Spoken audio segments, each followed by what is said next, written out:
Hey guys, this is Natasha from your Teaching Through the Arts class, and I'm just doing the presentation on my first event that I attended, and that was the Natasha Meyer Unstill Life premiere from the Maine Arts Commission resources page.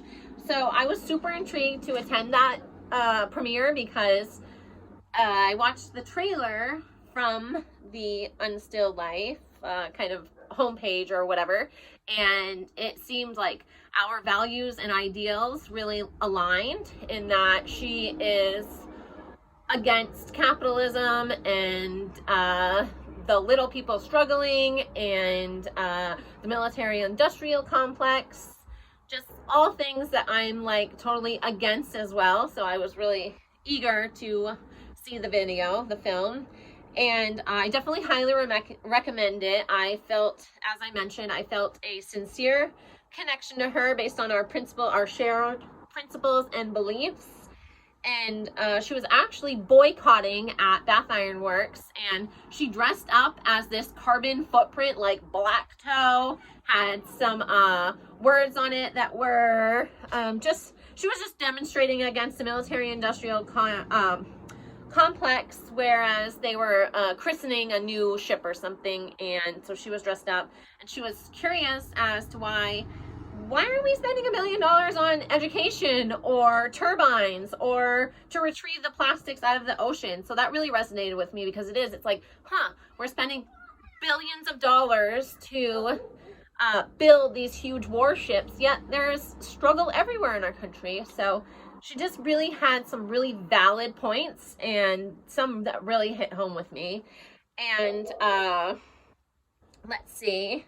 I also believe that it's just inherently wrong to be allocating that many much dollars for these warships. It's like we shouldn't even be over there in the first place, but that's my point of view. But so she had said about retrieving the plastics out of the ocean, and one of her friends came through and were like, the citizens must be in denial because they have no means of processing what's going on in our world, and as artists, they have a way to move that information in and out through their work so it doesn't destroy you. Like, I thought that was, again, a valid kind of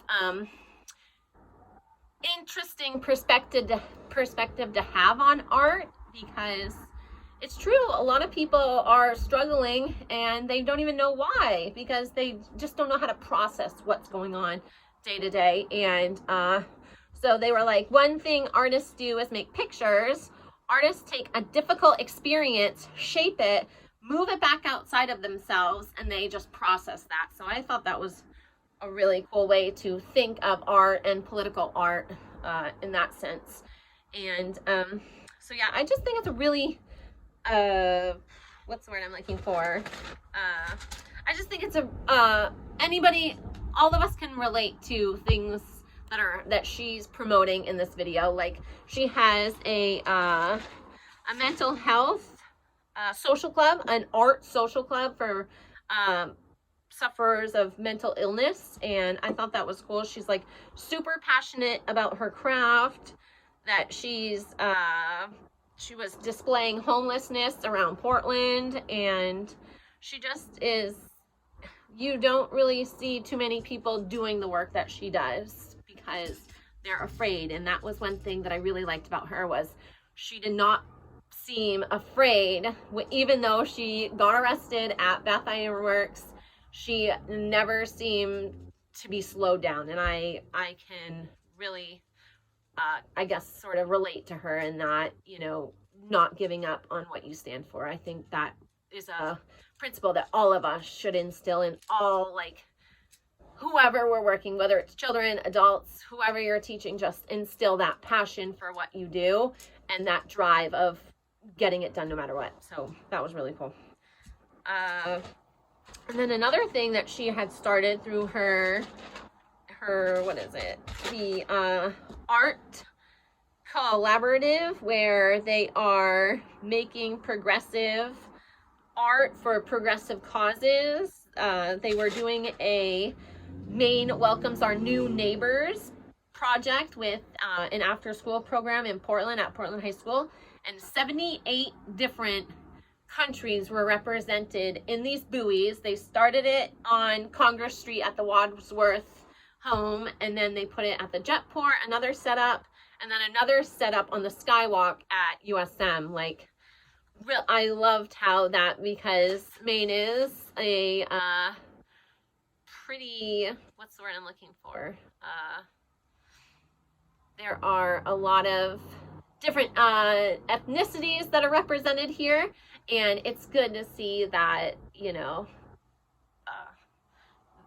just them being recognized and appreciated, which is always good. And so for my next, my second event that I attended, over the course of a few days, I had began looking into street art through the Google Arts and Culture platform, and I just searched in street art, and it brought up quite a bit of hits. And I was interested in street art because I remember as a child, just like driving around, you'd always see the graffiti around, and it's just something that I've been interested in all my life. And there's actually that cool at the Portland Water District on the Eastern Trail by East End Beach in Portland that I remember going to, gosh, forever it seems like, and it's always cool to see what they do and change, and just what the different artists' perspectives are in their art. It's cool to see.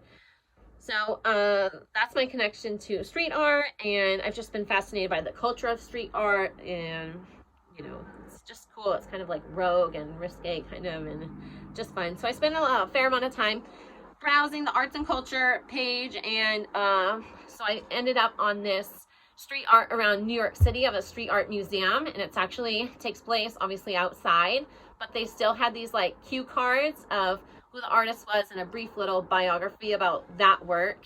And then I also looked at London and Canada. So if you're into street art, the Google Arts and Culture was really cool for that. And then I just have another one that I wanted to touch on. I didn't actually write down what this exhibit was, but it was an online exhibit that I found that I actually posted in our spreadsheet, that this girl who out in Los Angeles, or I believe it is LA, that she created this kind of fake Instagram profile about kind of a fake, like, hypersexualized woman, and kind of emulating the influencers of the day. And so she was kind of putting things out there to see what people would say, and the comments and whatnot, that was an interesting exhibit too, because it was fake, yet even her friends thought it was real, that she took on this like personality, even though I guess she really didn't. So that was pretty cool. That I posted that in the spreadsheet on our community art spreadsheet. So yeah, so I enjoyed this project. It was cool to just start looking at different things online. I don't really have the luxury of going out into the community per se, because I have 3 kids. So this was kind of cool to be able to check out different mediums from my house. So thanks for watching. Bye.